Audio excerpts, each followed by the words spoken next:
আজ সরস্বতী পূজা। আর এই মা সরস্বতী দেবীকে আমরা বিদ্যার বা শিক্ষার দেবী বলে মেনে আসছি। তাই প্রায় সমস্ত শিক্ষা প্রতিষ্ঠানে, পাড়ায় পাড়ায়, ক্লাবে ক্লাবে আজকের দিনে মা সরস্বতী দেবীর পূজা অর্চনা হয়ে থাকে। আর এই শিক্ষা থেকেই মানুষ তার জীবনকে প্রতিষ্ঠিত করে তোলে।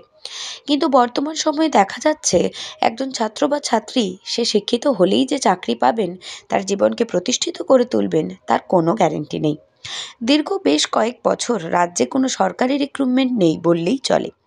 যদিও রিক্রুটমেন্ট হয়েছে, পরে তাও আবার দুর্নীতি বা বেনিয়মের অভিযোগে চাকরি থেকে অনেককেই বরখাস্ত হতে হয়েছে।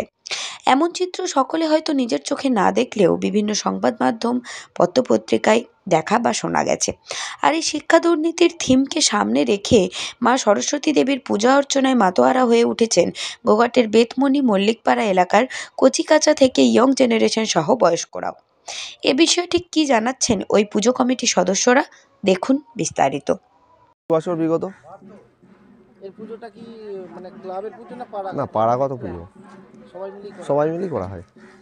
হঠাৎ এই শিক্ষা দুর্নীতি এই যে থিম মাথায় এলো কিভাবে আপনাদের? তা ধরুন, টিভি খুললেই দেখা যাচ্ছে এই শিক্ষা দুর্নীতি চারদিকে। আমাদের পাড়া প্রতিবেশী বলল এই একটা স্ট্যাচুটা করলে ভালো হবে, জিনিসটা এরকম শিক্ষা দুর্নীতি হচ্ছে, তো টিভি খুললেই দেখা যাচ্ছে।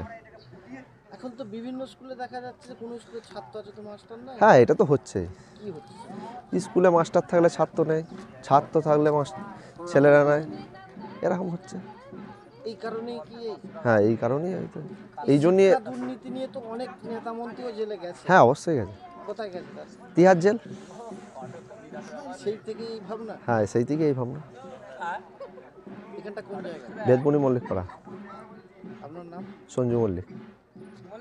পুজো কতদিন ধরে হয়ে আসছে? আমাদের এই পুজো এবছর আমাদের 20 বছরে পড়েছে এই পুজো আমাদের। এটা কি ক্লাবের পুজো নাকি? না, এমনি আমাদের পাড়ার পুজো, গ্রামের পুজো। হঠাৎ এই শিক্ষা দুর্নীতি এই ইয়েটা এলো কিভাবে? শিক্ষা দুর্নীতি থিমটা এলো বলতে, আমরা টিভি খুলেই দেখতে পাচ্ছি যে শিক্ষা নিয়ে কত কী হচ্ছে, চুরি হচ্ছে, দুর্নীতি হচ্ছে। তারপর অনেক স্কুলে দেখবেন ছাত্র আছে তো মাস্টার নেই, আবার কোনো স্কুলে দেখবেন মাস্টার আছে ছাত্র নেই।